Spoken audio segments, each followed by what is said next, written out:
if there is a problem, like there's always another solution. You just have to redirect your, your point of view on it. Take that chance, get on the bus.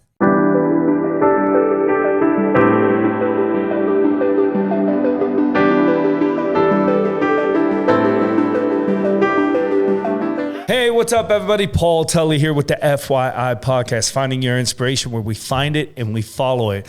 We're having another episode. We're here in the big city, the Big Apple, the city that never sleeps, New York City.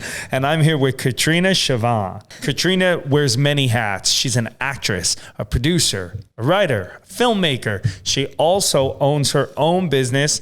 She's an all-around entrepreneur. Let's get into it. Thank you for having me. How you been? We met at a film festival. My film opened up a festival last year is when we met. And we met at the Chelsea Film Festival. Shout out to Ingrid, Sonia. I love them. So yeah, we met there. Yeah. And congratulations. This year you had a film in the festival. Yeah, I was really excited about that. We aired at the Chelsea Film Festival that I was the creator of. It's called The Glitch. It is a comedy, kind of a sci-fi. It's 1950s. So it's a period piece, but it has a lot of comedy to it. And it was amazing to see how we told a whole story in 7 minutes. Oh my goodness. Yeah, so The Glitch aired at the Chelsea Film Festival and it was an amazing turnout. I'm so thankful. We had so many of my friends and colleagues and family come to support, which means a lot to me, like so much to me. And it was just so beautiful to see it come to life. Obviously creating and developing a film is a lot of work. Yeah. So The Glitch, we shot towards the end of, you could kind of say that towards the end of COVID. Mm-hmm. And our sound guy got COVID. Ugh. So at that moment I was like, oh no, what do we do after all this preparation? We're on set. Do we now cancel and reshoot, or we kind of just try to do it with the smaller mics or the mic on the camera? So we did. And of course, there's so many things that happen on set you might not pick up on until you get into the studio and start listening to the sound and listening to everything and watching every little detail over and over and over. So shot the film, and then after it just became so many, issues with the sound. And again, COVID was a really difficult time. We were trying to stay creative and make films, and, we had a lot of issues come up. But so it took a lot with that. I felt many times to give up on the film. Okay, I got to a point where we shot ADR. We were gonna do voiceovers over the whole thing. There was like little clicking sounds during the dialogue. And we go and we shoot it in this whole studio. We do voiceovers for the whole film. I bring in all the actors. Wow. And and then I had the guy working on it to, switch in the dialogue, add the voiceovers on the film. And then he calls me and he said that he had stepped out and gave the project to someone else in his sound studio and that they deleted everything. And at that moment, I literally almost had like an emotional breakdown because I was getting ready to submit it to the Chelsea Film Festival at that time. And I was so excited. I thought that was the last piece of the puzzle. And when he told me that news, I was just like heartbroken because I said, wow, I'm all the way back to scratch.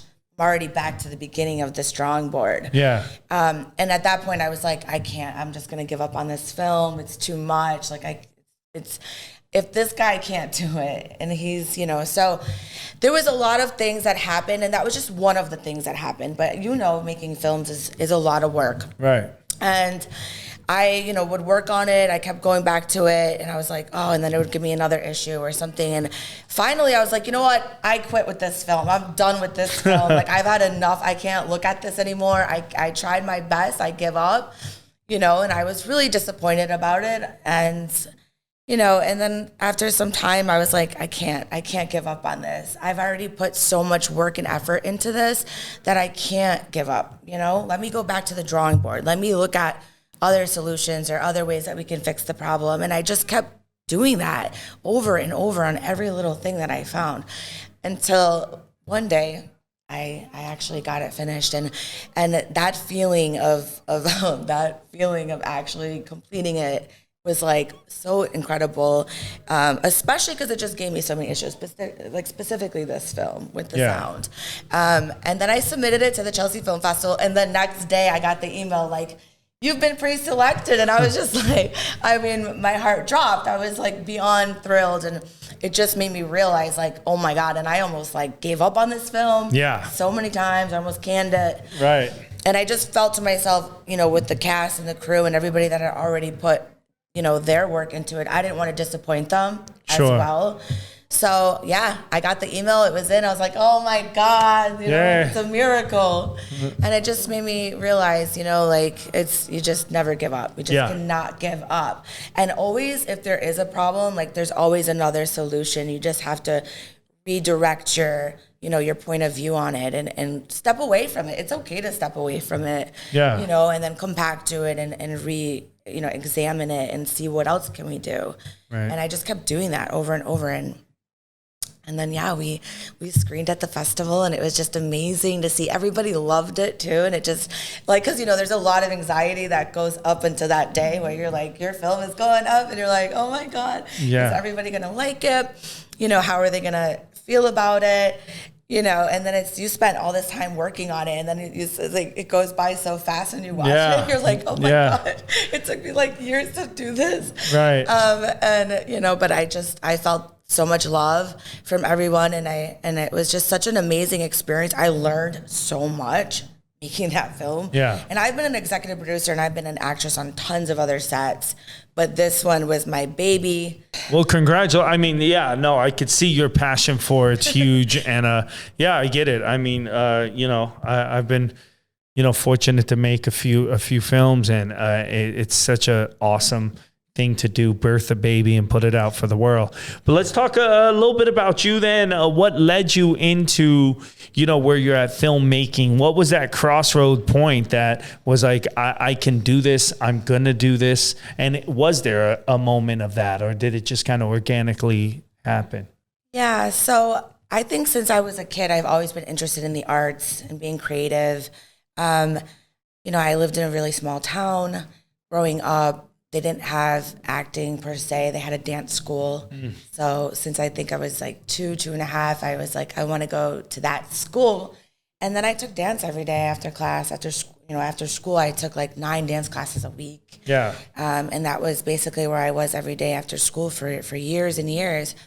You know, and then, you know, it came up a time in my life where, unfortunately, my mother had been in a situation, domestic situation with a gentleman that we were living with, and it became a little bit difficult. And, you know, I was taken out of the home. So it was a difficult time.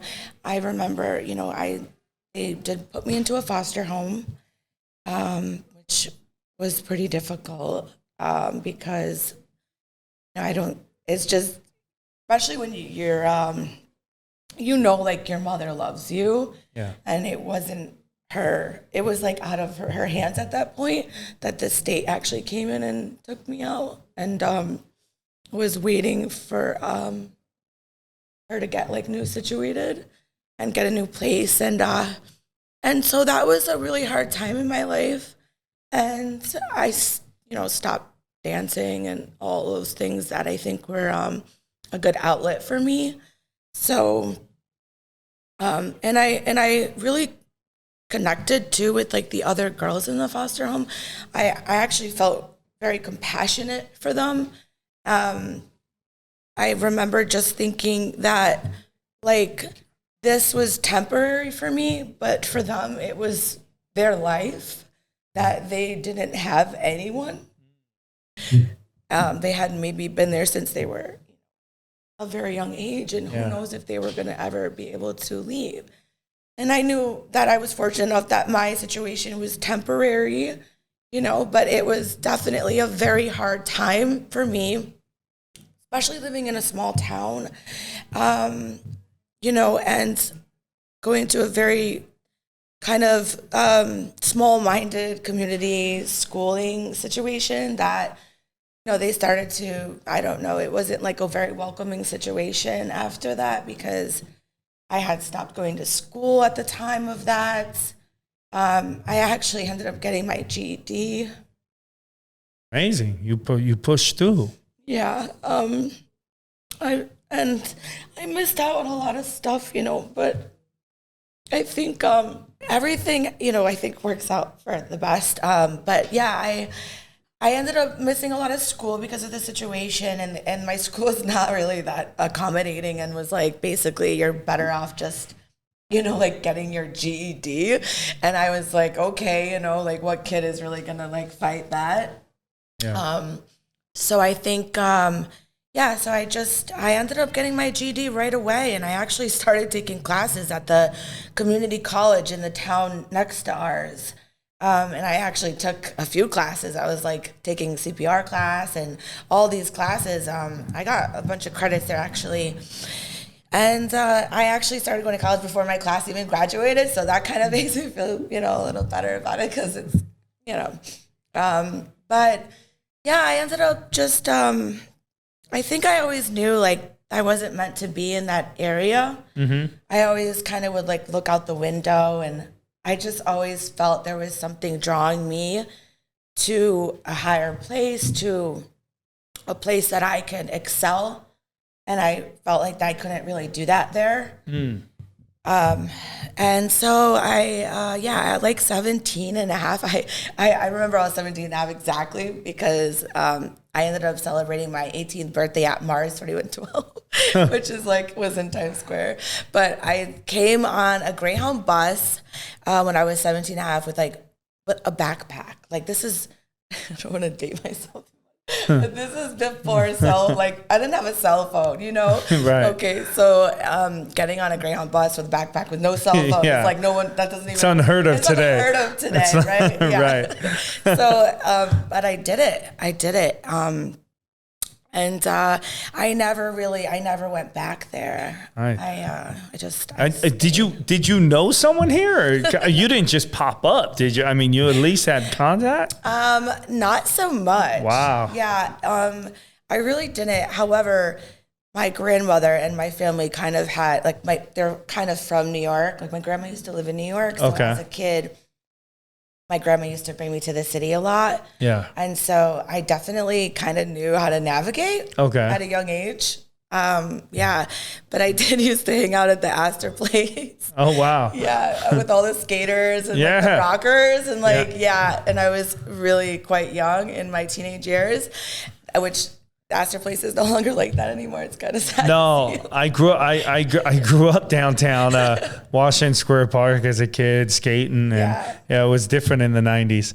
So I know, I not to age us, but oh wow, so that's incredible. I mean, listen, that's incredibly courageous to make that journey after. I mean, that was some serious trauma you were experiencing. So you were able to come, you did it, and then what?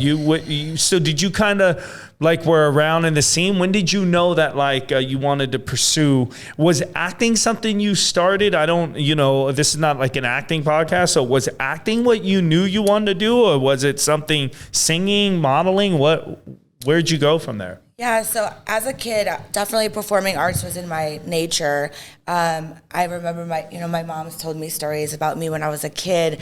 I'd come, she'd be in the kitchen cooking, and I'd come out of the hallway from my bedroom, and I'd be in a costume or a character, and then I'd be like, has anyone seen Katrina? I'm looking for her, and then I'd come out into a different character, is someone looking for me? And I would put on these little shows all the time. And I honestly, I didn't even know really what acting career was at that age, at that time, because it wasn't, the town we lived in didn't have acting. It wasn't even an option.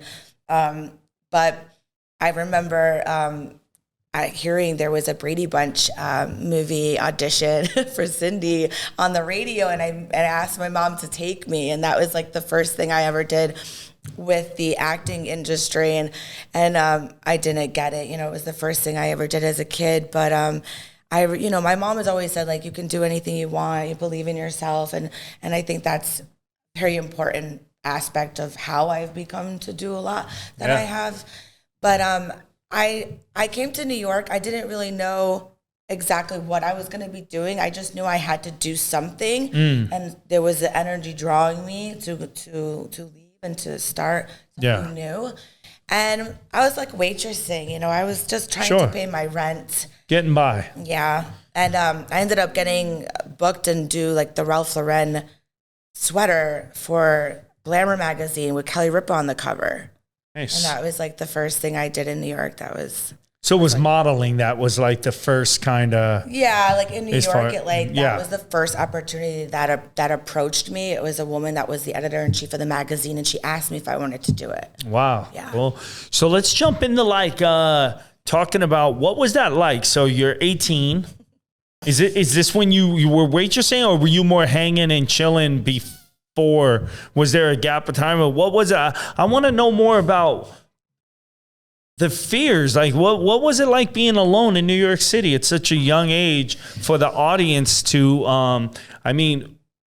yeah, tell me about that. Was that a smart decision? Did you feel it? I know it worked out now, Yeah. but at the time that, you know, for young people watching that are thinking maybe I'll jump on a bus, maybe I don't know. Was that a good plan? I'm not sure if that's the best advice I would give. However, nowadays everyone has cell phones, so you're you can A little more safe. Yeah, you can communicate with people. Luckily I have a lot of street smarts, and I think that definitely played a part in it. And perhaps just some guardian angels, you know, really, because obviously there was definitely times that were very scary. Definitely waitressing, working late nights, riding the subway very late at a very young age with like, you know, cash or whatever. Yeah. You know, and I actually, I was living in Bed-Stuy, Brooklyn, at like 18. Yeah. Pretty much by myself. So, and I didn't know that much about New York, like to really know that much. Bed-Stuy. Yeah. So as much as you want to share or don't, nothing ever happened? No violent? That seems like a really risky situation. Yeah, I saw a lot of stuff. Okay. I saw a lot of stuff. And I think that I was just happened to be, like I said, guardian angels, because I was by myself a lot, walking very late at night. Yeah. I get off at maybe 4 a.m. from working or whatever, waitress or, you know, all these things. And yeah, I definitely saw a lot of stuff there. Okay. There was a lot. Drugs, you name it. Sure. Yeah. Fighting, gangs, all that stuff. I used to joke and say like, oh, they probably think I'm like an undercover cop or something, because it was kind of weird. It was like, I was so. You didn't fit the demographic of what. Yeah, just, you know, so young, and I don't know. So thank God, you know. Yeah, no. Well, I'm glad to hear that. So what are you doing today? I know you just made your first film, which is incredible. We just talked about it. That's awesome. What's happening today in your life? What are you? Yeah, so a lot. I just want to say basically, like, after all those years and just keep navigating, I feel like most of my years here have been navigating and trying to find, you know, the ropes and which direction to take, what road to take, you know, who to trust, who to work with. Yeah. It's a lot. Right. And not having specifically someone to kind of guide me in that direction in the entertainment world or in, you know, that field. And it was a lot of work to navigate. And I'm just glad that I just I was always persistent in my goals. Yeah. In my dream, because it is my dream. I love to create. I love to inspire other, you know, artists. And, you know, I think it's really important. So there was always that, you know, I always just kept working and not giving up and just always finding different ways, different outlets. I'm currently got casted in several features that we're filming right now. Wow. One is called The City on the Edge. The other one is Vendetta Wounds.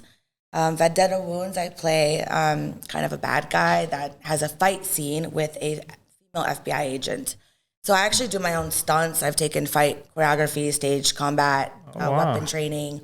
I can do a lot of my own stunts as well. Nice. So I'm shooting that. And then we're also shooting City on the Edge, which is basically I play an FBI agent. So the flip side now on the character, I play an FBI agent that actually ends up going undercover 3 times.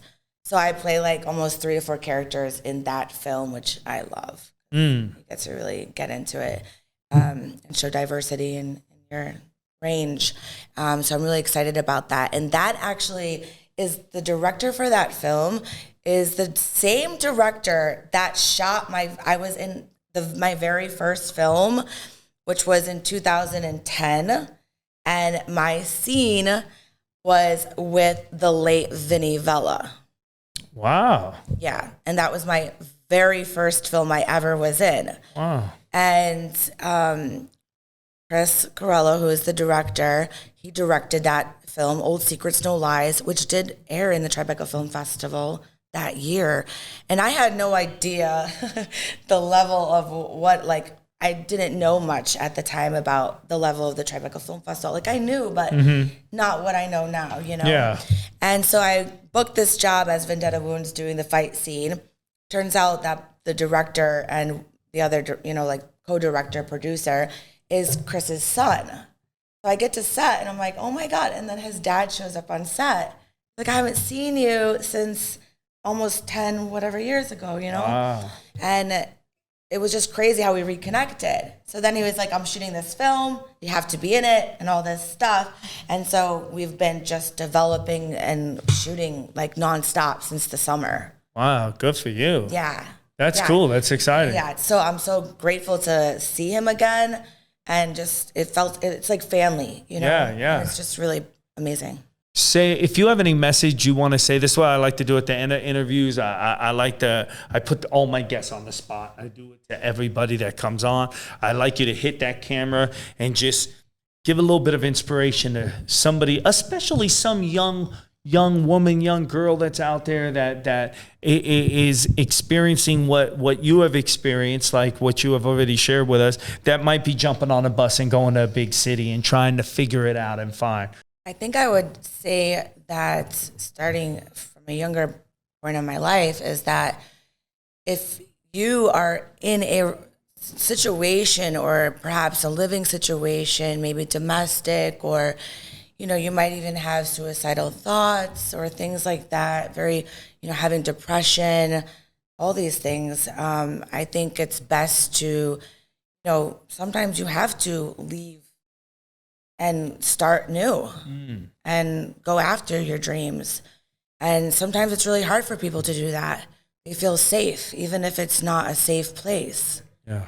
Or, you know, and I think that is really important, is that if you feel that way, you're not happy, you feel depressed, you're, you know, all those things, there are outlets, there are ways to start new, and you can create a new life for yourself and follow your dreams and pursue all of that. So take that chance, you know, get on the bus. Wow. Yeah. It's beautifully put. Beautifully put. Thank you. Thank you for coming on and sharing your story. I have no doubt that it's going to reach people, and it's a powerful story, and you should be really proud of how far you come and how far you're going to continue to go. Thank you. Thank you for coming on. Thank you for having me. All right, everybody. This is another episode of FYI with your host, Paul Tully. Katrina's story reminds me of a lot of things. There's a lot of danger in her story. I heard her say something that, you know, coming out on that bus, it might not be the best choice for everybody, but for her, it was the right choice. I don't know what you're going through in life out there, what you're feeling, depression, isolation, loneliness. I don't know your home situation. Everybody has different situations and different skeletons going on in the closet. But the most important thing that I got out of this conversation is you're not alone. There's other people that are battling these demons. If you find yourself in a place that you just know isn't right, obviously you want a safe path to get to your next destination. But sometimes you just get up and go, and that is the safest path. Some people will say that's not good advice, but from what Katrina shared with me, it was the right advice. It worked in her life. She came to the big city. She did it on her own. She was in some dangerous situation, but she persevered, and look where she's at today. She's doing what she loves. She found a passion for what she loved, because she didn't even know this was the path she was going to be on when she came, but she found it. She's chasing it, and she's doing it, most important. So for all my friends out there, remember, today's today. and we don't know what's happening tomorrow. Stay in the moment, make it count. This is FYI, Finding Your Inspiration. See you on the next one. You should never stress about the problems you be facing. Everybody in the mud on the struggle trying to make it. Look into the mirror and you see the motivation. Then you step into the world and you find your inspiration. I'm finding inspiration, and once I get a hold of it, I'll never get complacent. Look into the mirror and you see the motivation. Then you step into the world and you find your inspiration.